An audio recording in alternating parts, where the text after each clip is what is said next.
Tantor Audio, a division of Recorded Books, presents What They Don't Know by Susan Furlong.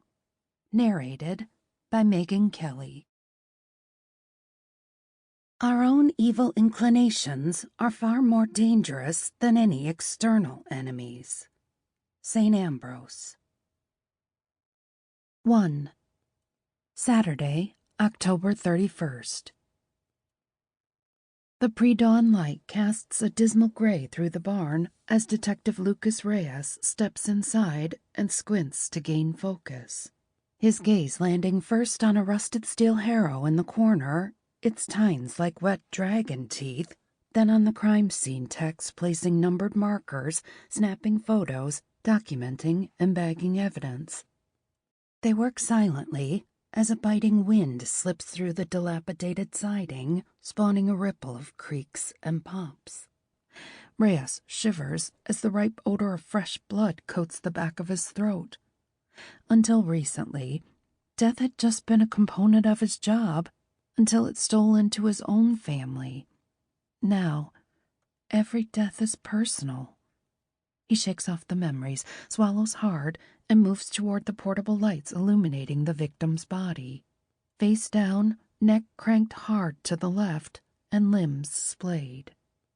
The back of the skull is a pulpy mass of brain matter, and a pool of blood fringes the head like a hellish halo. He crouches just outside the protective perimeter surrounding the body and studies the victim's vacant eyes, bulged with shock, blue irises dimmed in death. "What did you see?" he asks. He passes a hand above the battered skull. Violent and vicious, the perpetrator delivered an initial killing blow, enough to bring the victim down. Then, strike after strike continued in a violent rampage until the victim's skull was pulverized. Overkill. Intense rage. It sickens Reyes. He turns away and blows out his breath as he surveys the rest of the barn.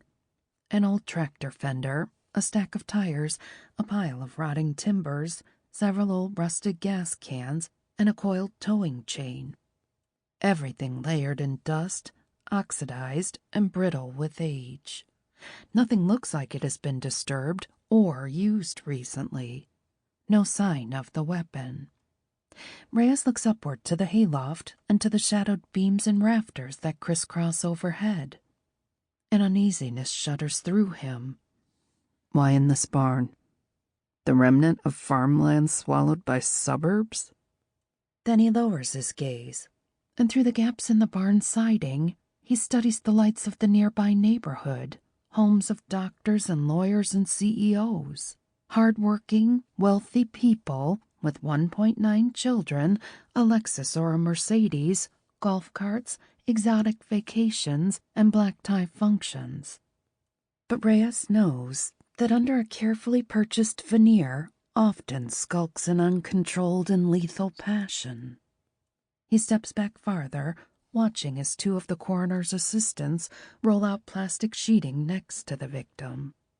They work efficiently, placing bags over the hands and securing the fragmented skull to move with the rest of the body.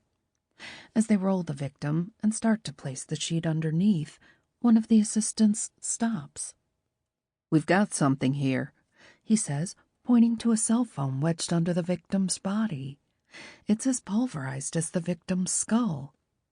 A tech photographs and documents the phone before it's secured. Then the victim is placed in an open body bag. "Give me just a minute," Reyes says.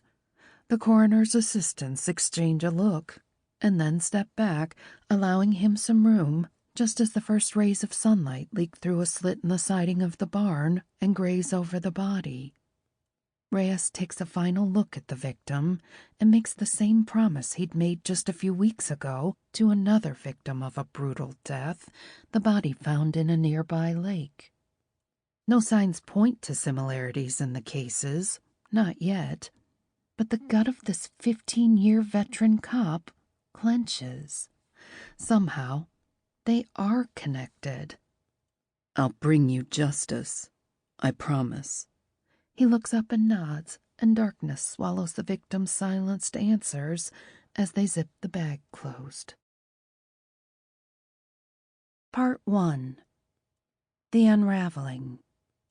2. Tuesday, October 27th, 4 days earlier. Outside, the wind howled, moaning through the trusses of our old home like a woman in ecstasy. Inside, the fire burned hot, crackling and popping and warding off the fall chill. It was the last Tuesday of the month, our normal book club night, and we were gathered at my house, Selma, Alice, Tara, and me, settled in the living room, Moroccan rug plush beneath us, immersed in the decor's eclectic mix of whimsy and old-world aesthetic. This would be our last book club meeting, but it was more than that, really. It was a pulled thread in the carefully woven tapestry of our friendships that had begun in college and endured careers, weddings, our firstborns, and remained constant through affairs, divorces, and much worse. Somehow, we'd held together through it all, and now I was the first to break away. I'd made the announcement a few weeks prior, telling everyone that Ben wanted to relocate to an inner-city condo to be near his new clinic, and that while we hated to go, it wasn't like we were moving across the country. Since then, we'd traversed the emotional stages of our pending separation with trite phrases like, "You're actually leaving us?" to, "What will we do without you?" And finally settling on our new mantra, "There is nothing that can pull us apart." And we wanted to believe it, so much so that we kept the evening's conversation in tone with the wine we were drinking, fruity, with just a hint of somber undertones. We drank, we talked, we laughed. We toasted Selma's new love, Alice's finalized divorce from her cheating hubby, my husband's new clinic, and the recent sale of our late 19th century Victorian, thanks to Selma, realtor extraordinaire. And then there was a rare pause, culminating in a toast from Tara. "Here's to Ben and Mona, and—" she faltered and cleared her throat. "To friendships that last the test of time and distance." Distance? We were relocating from the suburb to the city, a little over an hour by car, almost 2 by train. Still, it wouldn't be the same as being next door, so I nodded and raised my glass. "I can drink to that." And I did. We all did. 2 bottles down and 1 more ready to uncork. The fire burned bright, the conversation rose and fell, eyes sparkled and glasses clinked. All in all, it was a perfect evening until Alice, always a bit of a Debbie Downer, took a shaky sip of wine and killed the mood with, "Did you catch last week's article in the Tribune? Remember that dead girl the cops found in Simon Lake? They think they have a lead on her identity." The corner clock ticked off several awkward moments as we switched mental gears from compulsory but pleasant chit-chat to a young woman killed, her body sunk in a nearby murky lake. Then all at once, everyone jumped in with the platitudes reserved for just such occasions. Such a terrible thing. That poor girl, whoever she is, and her family, yes, her poor family. Can you imagine? And when are the cops going to find the guy? Selma tried to pull us out of the mire by saying how the girl's death was likely gang-related or drug-related, and of course it wasn't someone we knew, but Alice, her voice as sharp as her perfectly manicured nails, said, "Actually, I shouldn't be telling you this, but the gal who does my hair, her husband is a cop, and she was saying that the girl is from Bellington. Her name was Mia Jones.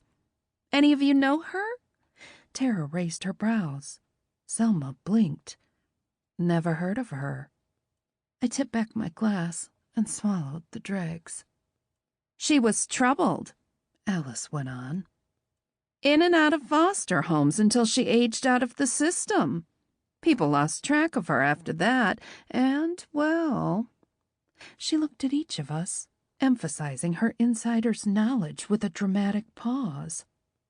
"The body was so badly decomposed, it took the cops a while to make an identification.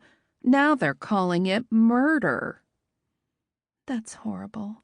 Tara fiddled with her dark hair, something she did when feeling unsettled. Selma tried again to get us off the subject. "Why are we talking about this? I thought we were keeping things light." She looked toward me. "Especially tonight. It's Mona's last book club." Alice sighed. "We should be aware, that's all. Truth is, it's hard protecting kids these days, even when they have someone watching out for them." Tara jumped in. "True. They're so easily influenced by their friends and social media. Facebook, Twitter, and Instagram. Now that's the worst of them." Tara didn't have a spouse or kids, but she never hesitated to insert bits of her professional opinion as a counselor. "That's right," Alice agreed. "Caught Bess in a lie last week. Said she couldn't come home for the weekend because she had too much homework. Northwestern's what? A 2-hour drive?" Alice had already told me about this last week, and I'd thought at the time to check Instagram to see if Gus had an account. But Alice was upset and needed a friend, and I never got around to it. Now she seemed completely under control as she paused for drama and nibbled the end of a cracker, talking again only after Selma prompted her. And, well, one of her friends posted a picture on Instagram. Bess was in the background. #road trip. She wasn't doing homework. She was partying in Milwaukee, and I would have never known if I didn't look on her social media." Tara looked taken aback. "Can't believe you cyber-spy on your kid." "Of course I do," Alice said. "She's in college. God only knows what she's doing there." "I should look too. Maybe Gus..." I reached for my cell phone in the back pocket of my jeans. "I've never skimmed Victoria's social media," Selma said. "No need." Alice rolled her eyes. "Oh, that's right. Victoria's perfect." Selma shrugged. "No, I just prefer to remain in denial. Life's easier that way. Bury it and forget it." I retracted my hand. A hush settled over the room, denied memories swirling in the current of Merlot. We all had things we'd buried lately, things we'd rather remain in denial about. Selma didn't let herself spy on Victoria. Alice pretended she'd moved on from her husband's infidelity. Tara acted as if she'd actually chosen to be single at 50. And I denied Gus's behavior problems, making excuses and bailing him out of trouble over and over. But now, "Let's get back to the book," I said, trying for a wobbly smile. "We should at least try to discuss it, don't you think?" Tara nodded and uncorked the last bottle of wine. Glasses were refilled. Soon the conversation switched back to a happier tone, and once again heads bobbed and tipped with laughter. Except mine. I remained on the fringe of the conversation, my phone heavy in my pocket, as I drenched my own denials in blood-red Merlot, of all things. Because, unlike the others, I recognized the name of the girl in the news. Mia Jones. I'd heard it from our son, Gus. 3. We got through the rest of the evening without any more mention of the dead girl. Or Gus, for that matter. Or any hint that anyone knew what was really going through my mind. There were a few quizzical stares, concern maybe, and Tara had asked me if I was doing okay. But in the end, Everyone chalked up my shift in mood to the stress of my pending move. Selma insisted on helping clean up and carried the empty wine glasses to the kitchen while I walked Alice and Tara to the door and watched them waver off, leaning on one another as they veered toward their houses across the street. We lived within a stone's throw of each other. If Alice left her blinds open and I squinted, I could see the televangelist that preached from her TV screen nearly every night. Shutting the door, I retreated through the living room, snatching up the rest of the snack plates and crumpled napkins, hoping to get things done quickly so I could get Selma on her way. I bustled into the kitchen just as she slurped remnants from one of the wine glasses. She saw me and quickly swiped the glass with a soapy rag. "Great party tonight." "Thanks for helping me clean up," I said. "But I can finish from here. You're probably tired from work." "I am tired. Long day. 3 showings. Can you believe it? I haven't seen the market this hot for years." She turned off the water and dried her hands. "Saw Ben today. You saw Ben? Where?" She tossed the towel on the counter. "Drugstore. He was picking up your prescriptions. He told me all about the clinic. Went on and on about it. It's good to see him so passionate about something. He seemed genuinely happy." My cheeks burned hot. So passionate about something. I pictured her standing next to him in the drugstore line in her pencil skirt and black pumps, slim, sexy Selma, making clever conversation with my husband as he picked up not 1, but 2 prescriptions for his stressed-out wife. Ben said both were necessary. With everything going on with Gus's behavior and the move and everything, I hadn't been sleeping well. Been a bit jumpy, weepy. He'd always said, "What's the point of being a psychiatrist if I can't prescribe something to help my wife?" I forced a smile, ushering Selma down the hall to the door, where she opened my front hall closet and reached for her light blue trench, which was cozily spooned with Ben's parka.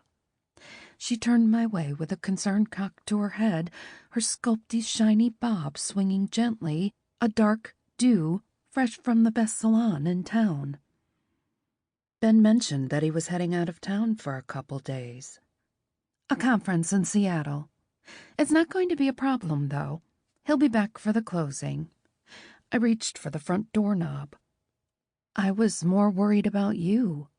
So much packing and all." She pressed her lips tight, and her gaze swept over the foyer to the front parlor with artwork on the walls, photos still displayed, and a curio case of collectible dolls in frilly dresses. Her gaze locked there, on my Madame Alexander dolls, and I swore I felt them tremble under her critical eye, even heard what sounded like a little gasp. Another gust of wind, maybe. Or not. I fidgeted. A small crease flirted at her brow as well. Has she heard too? "It's windy tonight," I said to her, or maybe more to myself. She nodded, squinting at the dolls. I continued. "Don't worry. It just looks like I haven't done any packing, but I've actually made good progress on the 2nd floor." "What about your sewing room?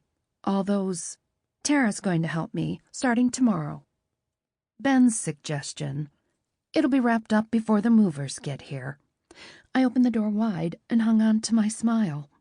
A chilling wind whipped through the house, rattling a set of framed photos displayed on my foyer table.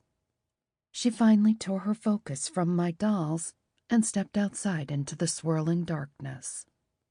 I shut the door, maybe a bit too quickly, and turned my gaze to the row of plastic curls and painted porcelain faces, my heart racing with panic. The move, the stress of packing, and now a dead girl who Gus knew. My perfect life was teetering on the edge, and so was my mind. 4. I needed answers about Gus and Mia Jones. I checked my watch.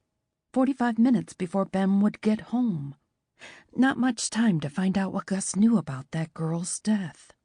I rushed upstairs and down the hall, greeting, as always, my pretty Madame Alexanders perched on the shelf that lined the hallway. "Hello, Marnie and Lizzie, and Peggy Pigtails, and you too, Sissy dear." Another step, and I turned to a little blondie with wide blue eyes and molded lashes. I could feel time ticking away, but I couldn't help myself. I fingered her calico dress and bonnet, white stockings, and double-checked her black slip-on shoes. "Don't fret, Bo Peep. I haven't forgotten you. Tomorrow I'll make you something special. No time now, though." And off I went, calling out to the rest of the Madame Alexanders as I passed by. At Gus's door, I turned and glared at Amy, an exquisite angel in a full gold brocade gown and real feather wings. I'd given her a coveted spot right next to my son's room so she could watch over him. That's what an angel was supposed to do, right? "You've done a crap job, Amy." Her shoulders seemed to droop, and in my mind I heard her say, I tried. I shook my head, instantly sorry for my words. It wasn't her fault that he'd left home. I stroked her feathered wings, apologized, and then braced myself. Inside my son's room, I faced empty Coke cans, crumpled chip bags, overflowing trash, Gus's usual mess.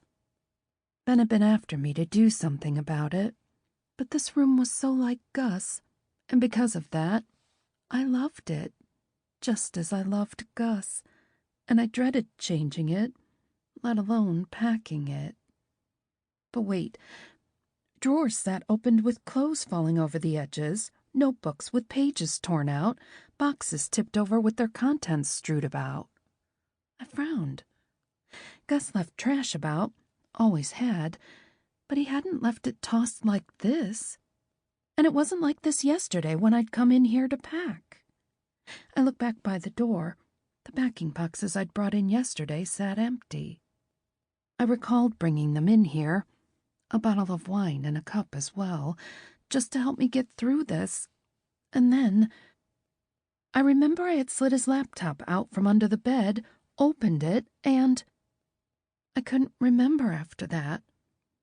Admittedly, I had a few times like that this last week, when I couldn't quite recall the hours passing. Too much to do, I guessed. Too little time. His laptop still lay open on the bed. I moved to it and pressed it on, flinching at the naked woman that popped onto the screen. I'd asked that kid 1,000 times to change his screensaver to something more appropriate. Maybe it didn't really matter, though. He never used this computer anymore. Hadn't since graduation, when his phone became his new go-to, which he always kept with him. Still, I typed several different passwords. Bubbles, his old goldfish. Trubisky, because we saw him play at Soldier Field once. Nirvana, his favorite classic band. I'd done this yesterday as well, and getting nowhere, in frustration, had opened the Chardonnay. That much I recalled. Wished I had the bottle now. I slapped the screen shut and sighed. Like I was really going to ever guess his password when he'd hardly said 3 words to me in months. Or really, since he became a teenager. Selma was right. Denial was dangerously alluring. Can't face something? Just ignore or forget it.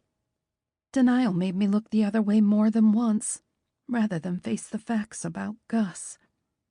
He'd left us over a month ago now, but that wasn't even the longest he'd been gone. His delinquent behavior had started in high school, breaking curfew, partying, and coming home drunk, or worse, stoned. That night that I'd heard him talking about Mia, he'd stumbled into the house around 2 a.m, and relief had washed over me. He's home safe. And then anger, because he was over 2 hours late. I had gone down the hall to check on him and found him in his bedroom, crying and saying the name Mia over and over. I'd asked him if he'd been drinking again. He'd ignored me, kicked me out, and locked the door. For a couple days afterward, he was anxious, on edge, angry.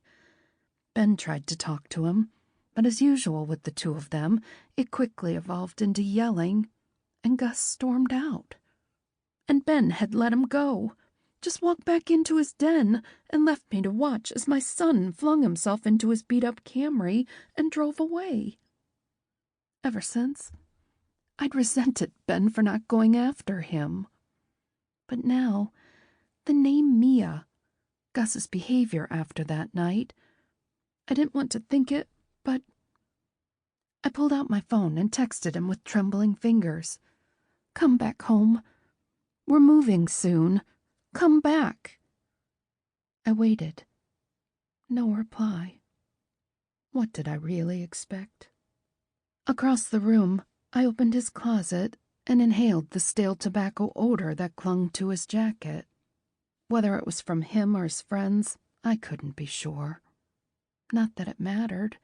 Cigarettes were the least of my problems. I clicked through his clothing, my fingers pausing on one of his shirts. A dress shirt I forced him to wear to a wedding for one of Ben's colleagues. An expensive shirt, end-on-end broadcloth with a distinct woven contrast, light blue thread on the warp and white thread in the weft. And I thought of that pretty little doll up in my sewing room, the one waiting for a light blue summer dress, maybe with lace around the trim. "Mona?" "Ben!" I stumbled from the closet and patted down my hair, pretending sobriety and decorum. "You're home early." I picked up a pair of jeans, folded them neatly, and put them in the dresser drawer. "Should I apologize?" "No, of course not." Ben had escaped from the office for the day, but where another man might have loosened his tie by now, he preserved his status in a perfect Windsor.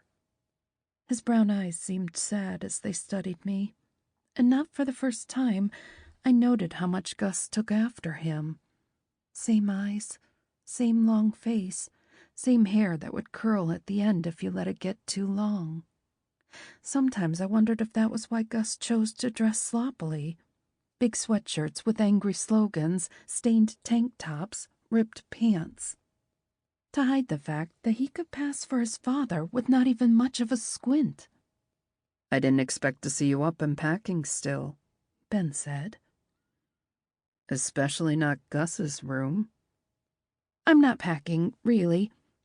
Just looking through things. I thought I might find some answers to why he left us." Ben's expression changed to impatience. "You're not going to find any answers in here, Mona."